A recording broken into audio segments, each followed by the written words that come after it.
Hey guys, how's it going? Welcome back to another video. I just want to start by saying a massive thanks to all of you for the support I've had, well, not just this year, but for the past 6 or 7 years. I've just passed 100,000 subscribers, which is a massive milestone for me, so thank you so much. I couldn't have done it without all of you. Today, I'm actually filming with my friends at Berry BMW, but not in one of their traditional locations. We're actually at one of their new locations. We're down at Thames Ditton, although you wouldn't know that we're at Thames Ditton. In fact, you wouldn't think we're in the UK at the moment because it's so hot, and this particular location is right on the Thames. It's beautiful. Obviously, they've got a mini showroom just across the way. While I'm talking about that, please make sure to always drop Tony Lewis a line if you're looking at buying yourself a new BMW. I'll put his email address across the screen here somewhere, and it will be in the description.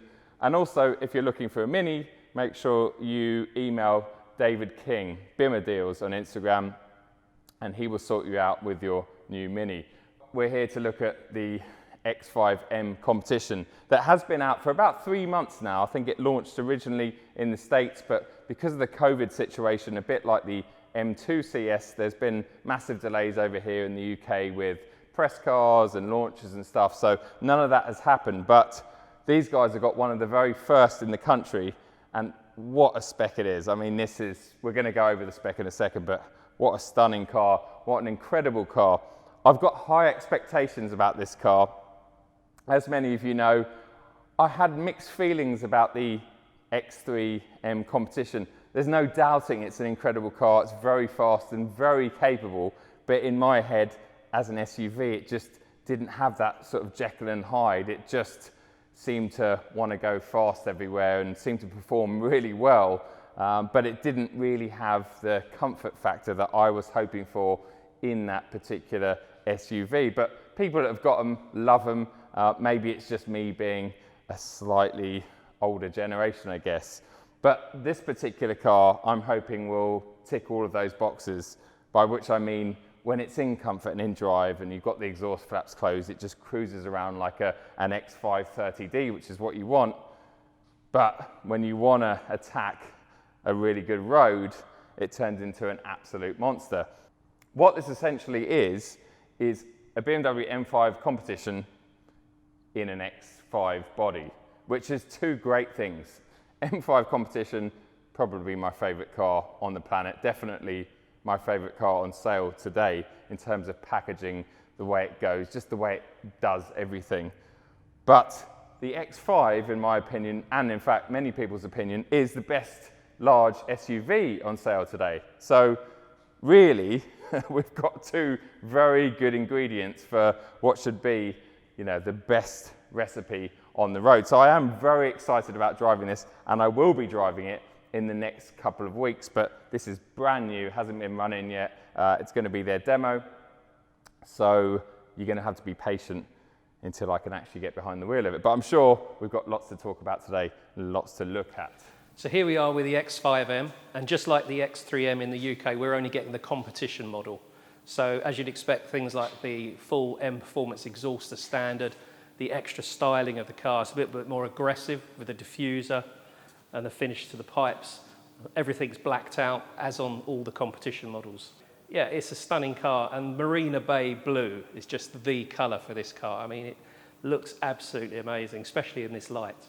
So, yeah, there's not too many extras actually with these. This car here's got about £6,000 worth of options on the car. But there's so much stuff that is standard. The full leather interior is standard.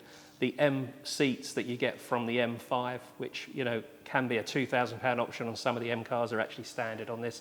Even the Alcantara headlining, you know, which is normally £1,095 standard on the car. Head-up display, obviously all the latest iDrive OS 7 navigation, Apple CarPlay, etc., as you come to expect. Heated everything. The options on this one, we've got the Comfort Plus package, which is a £3,200 option, and that just gives you things like the soft closed doors. You've got the ventilated seats, which on a day like today, you'd really feel the benefit of. Yeah. So that's quite nice. Also, the cup holders have got the temperature control, so you can have a hot drink in one side and a cold drink in the other. Again, it's small things, but on a car at this level, those little details are what really, really just sets it off for me, I think. and ambient air is standard with this Comfort Plus pack as well. So that's quite nice. The one that really caught me out though was those mirrors. So these carbon covers on both sides, are they £295, £495, or £895? What else have we got? Luggage compartment package, that's all the little nice bits around the packaging at the back and sort of the little bits that help you with the loading, etc. Yep. That's a £500 option. And it's got the carbon fibre interior, so just to point out that isn't standard. So anyone ordering one of these, just be mindful, really that lovely interior needs that carbon fibre trim. And some cars it does look a little bit stuck on, but I think you agreed on this car, you know, it's an option worth having. So that's just over £1,000 for the carbon fibre interior pack. I think we can put people out of their misery and let them know exactly how much these wing mirror caps are. Well, of course they are the higher of the three figures. These are £895. Most of the time on BMWs, especially in the past with rear-wheel drive BMWs, the rears have always been bigger because of the drive. But on this car, not only the rears 315s, which they were on that X5M MPI the other week, which off the top of my head is GT3 RS width rears, which is just insane. But not only that, and not only that they are my favourite tyres, Michelin Pilot Sport 4Ss, yeah. We're talking 21-inch front and 22-inch rear. So different actual diameter sizes on the wheels, obviously all to do with handling and probably the weight balance of this particular car. This has got the MX drive system, as I said at the start. It is effectively an M5 competition that's sitting a little bit higher, so it's got that fantastic MX drive. But what it doesn't have is the rear wheel drive option, so you can't decouple the front axle. So it's either four-wheel drive, normal. So you mean you can't kill yourself?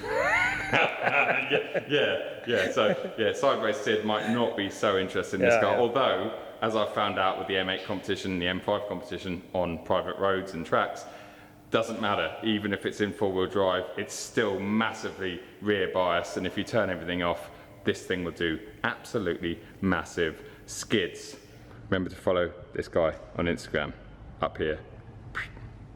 Before we head inside, because I think the interior of this car is pretty much as good as they get, I thought we'll just have a quick walk around the outside and cover off anything that we might have missed, including the front end of this car, how aggressive it looks. There are so many intakes, all real from what I can tell, and so many radiators hidden behind those intakes, it's unbelievable. And actually, well done BMW, because there are some radiator guards in front of the radiators, which is a really good sign, because in the past, some cars come with them, some cars don't. We're not going to talk about the big grills because I think they don't actually look that big anymore, especially in this car. We've got 6 piston calipers on the front. I think they're 395 size discs or rotors. 380 on the back, so absolutely massive brakes. I believe they're exactly the same again as the ones that you find on an M5 competition. We've got the M breathers down the side, which I can't figure out whether they're real or not because they've got such small holes in them, but I believe they are, looking at the vents coming out the back of the wheel arch there, so let's just say they are. We've got some M-specific sills down the side, which just make the car look a bit more muscular, along with the M wing mirror caps that we've already talked about, but the standard car without these carbon ones still comes with this, I guess you'd call it like a dual hinge wing mirror cap, even though the top one obviously doesn't connect to the car. Okay. Enough talking about the outside of the car. This is just stunning in here. And I have to say, the first thing that I noticed when jumping in this is how low the seat can be. I don't know if the camera's picking it up, but I have got probably 3 inches above my head. I'm looking straight through the center of the windscreen. For me, that's just not normal. Like normally I'm looking somewhere between the top of the windscreen and the sun visor, even in many BMWs. So in this particular car, it's just lovely. I'm sitting so nice and low. Everything else in here, well, the fit and finish is just stunning. Like honestly, it's amazing. There's leather everywhere. If there's not leather, there's Alcantara. If there's not Alcantara, there's carbon. We've got the Harman Kardon sound system in here, which I assume is standard. and everything is just exactly where you want it. I know people say that BMW cabins aren't maybe as flash as some of the Mercedes or Audi cabins, but in terms of ergonomics and build quality, there's nothing that touches them. The operating system 7, almost called it iDrive 7, is amazing. All of the new digital cockpit is just incredible. And what I love more than anything is the fact that there are some old school buttons here. And if I want to turn the aircon down, I wish I could at the moment because I'm about to boil, I just press a button and turn it down. There's no silly touchscreen business, but yet there is touchscreen where I want it or if I need it. So it's a great combination of both. I've got a lovely charging pad in there. As Tony talks about on the outside, we've got 2 cup holders and both of them can be individually heated or cooled, which is just fantastic. Loads of storage. Matt Watson will be having a field day in here. I mean, the door bins are just huge.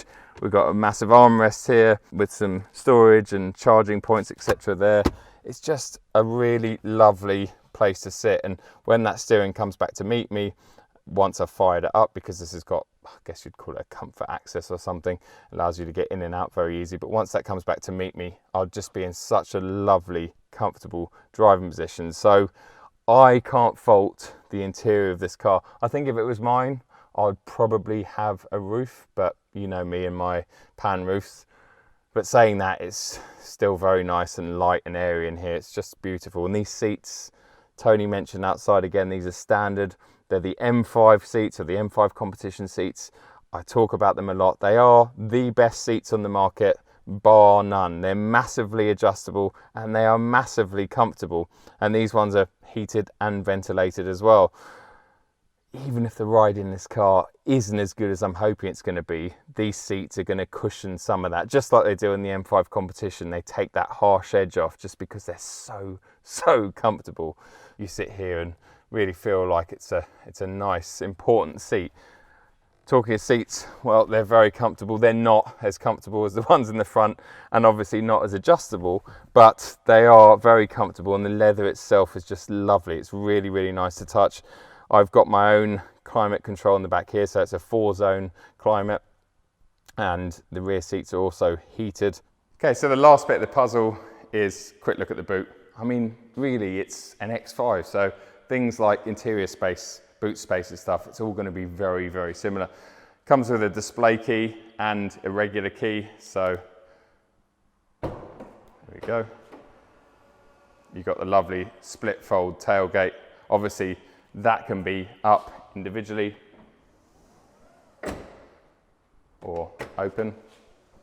Really nice place to have a little picnic.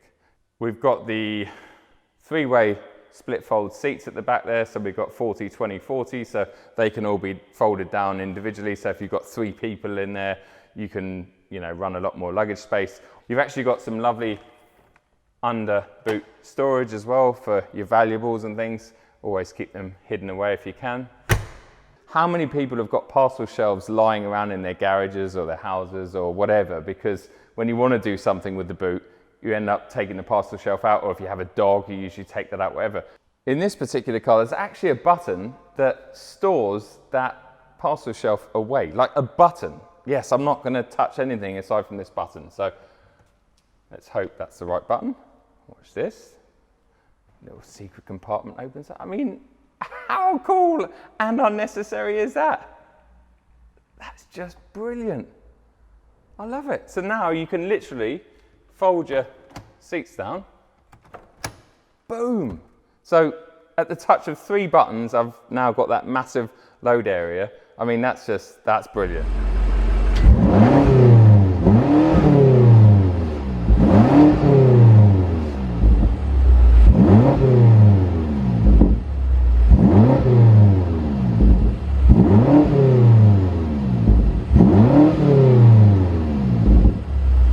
Okay guys, that is it from me today. There will be a first drive video of this particular car in the next couple of weeks on my channel, so make sure you keep an eye out for that. Just want to end by saying massive thanks to Berry BMW, Tony Lewis behind the camera for letting me come down here. Number 1, film in their lovely new showroom, and number 2, use their lovely new demo, because there's really not many of these in the country, so I feel very, very lucky. Please give us a thumbs up if you enjoyed this video. Leave any comments and questions below. I will see you at the next video, hopefully a little bit cooler. Cheers. What's that all about? That's bizarre, isn't it? Oh. Oh my God. There you go. That's a new way of storing it. That is so cool, isn't it? I'll have to do that one again.